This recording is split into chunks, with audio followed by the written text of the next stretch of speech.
Namuo malapit sa mga bahay ang buhangin yan sa Magsingal, Ilocos Sur. Nagpaikot-ikot ito sa bukid bago nawala kalaunan.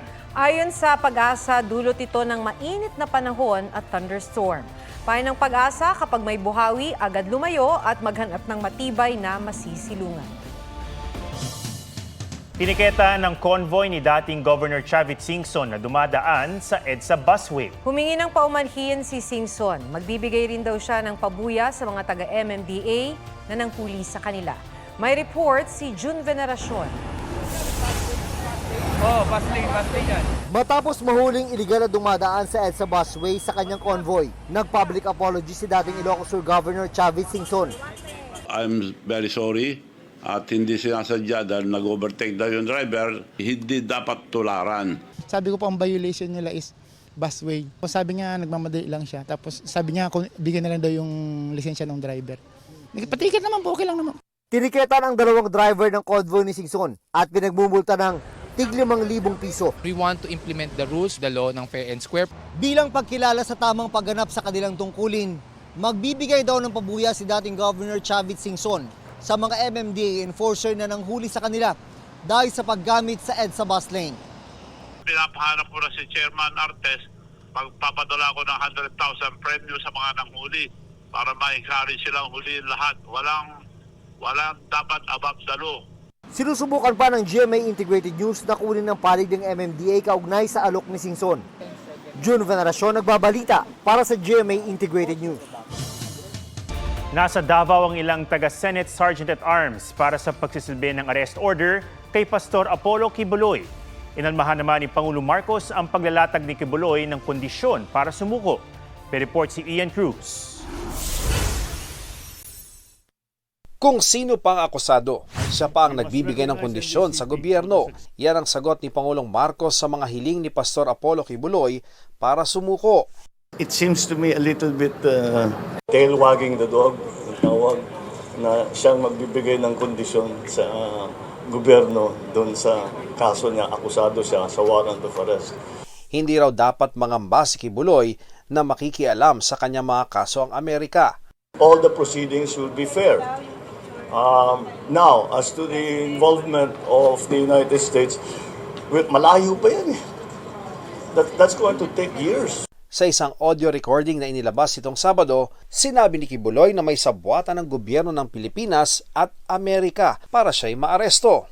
Bigyan ninyo ko ng garantiya na hindi mangingialam ang mga puti sa kasong ito sa Pilipinas. Hindi mangingialam ang FBI, ang CIA, ang US Embassy. Kung hindi po ninyo magbibigay sa akin in a written form ang mga kondisyones na ito, hindi po niyo makikita ang pagmumukha ko. Giit ni Justice Secretary Jesus Crispin Remulla, batas ang masusunod at hindi ang mga kondisyon ni Kibuloy. May hamon naman si Senator Risa Ontiveros kay Kibuloy. Lumabas ka na sa lungga mo. Total, nagpapa-interview ka naman sa mga vlogger. Magpa-interview ka na rin sa amin sa Senado. Wala kang katiting na ebidensya laban sa aming mga matatapang na witnesses. Kung si Vice President Sara Duterte ang tatanungin, maganda raw ang itinatakbo ng mga kaso laban kay Kibuloy. Na meron ng kaso nasa loob ng mga korte. Ngayon, kung ano man yung desisyon ni Pastor Kibuloy, and I'm sure pinag-isipan niya yan. Pinag-aaralan naman ng PNP na suspendihin o bawiin ang lisensya ni Kibuloy na nagmamay-ari ng 19 na armas. Itinuturing ng fugitive si Kibuloy, ibig sabihin, pwede na siyang arestuhin kahit ng isang sibilyan. Ang sino man pong individual na magkakanlong sa isang taong alam po niya na ito po ay wanted at pinaghahanap po ng batas ay maaari po siyang maharap sa kaso obstruction of justice po. Sinisikapan ng GMA Integrated News na makuha ang panig ni Kibuloy. Ian Cruz nagbabalita para sa GMA Integrated News.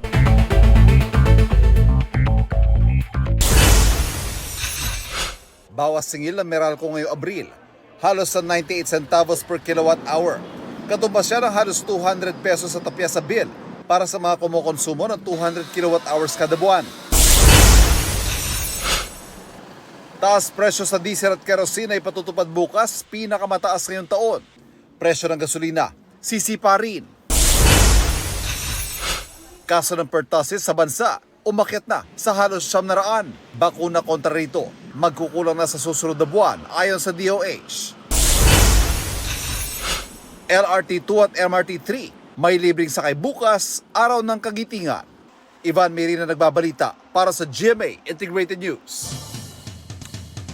Inilabas na ng turistang content creator ang anyay uncut version ng viral video kasamang isang tricycle driver sa Maynila. Tugon ito ng German content creator na si Sai Gin sa pahayag ng driver na siya ang unang nag-alok ng 1,000 pisong pamasahe.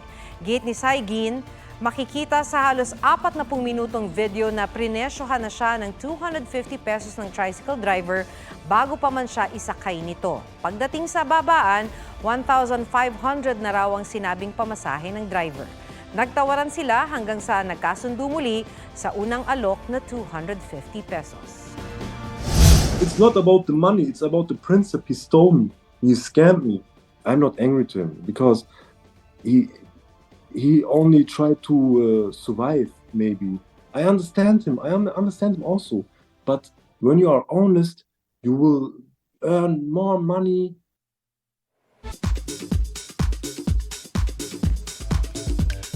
South Korean actor Ma Dong-sok ikakasal na sa model influencer na 17 taong mas bata sa kanya sa Mayo. Blossoming indeed dahil babalik na sa pagkanta ang EXO member na si Do Kyung-soo o D.O.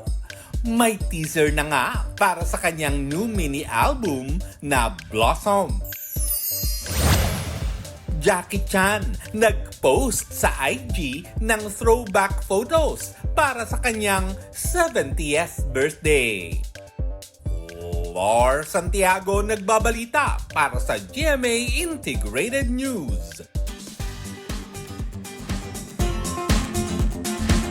Bukod sa pag-motivate sa isa't isa, may isa pang nakatutulong sa isang grupo ng magkakaklase na nagpupuyat para sa kanilang thesis. Isang nakamamanghang tanawin ng tila pahinga at inspirasyon nila.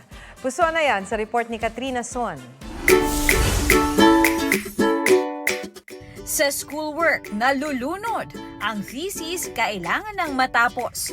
Hindi na natulog mula ng araw ay lumubog. Pero sa pagsilip ng araw, tiyak tanggal pagod kung ito ang matatanaw. Ang magayon na Mount Mayon. Ang time-lapse video ng magkakaklaseng yan agad nag-viral dahil sa kanilang kakaibang support system. Kwento ng uploader na si Franklin Tardesilia, magkakasama silang gumagawa ng kani-kanilang thesis. Bukod daw sa tulungan nilang magkakaklase, in a way na parang tinutulungan kami para mas ma-motivate, para mas matapos namin on time yung mga respective thesis namin. Mga 5th year architecture students sila ng Bicol University at kahit puyatan sa schoolworks. Nakakapagod yung masyadong matagal na screen time sa harap ng laptops. Kaya pag once na pasulyap-sulyap lang kami sa view ni Mayon, parang nakakapagpahinga na kami. Katrina Son, nagbabalita para sa GMA Integrated News.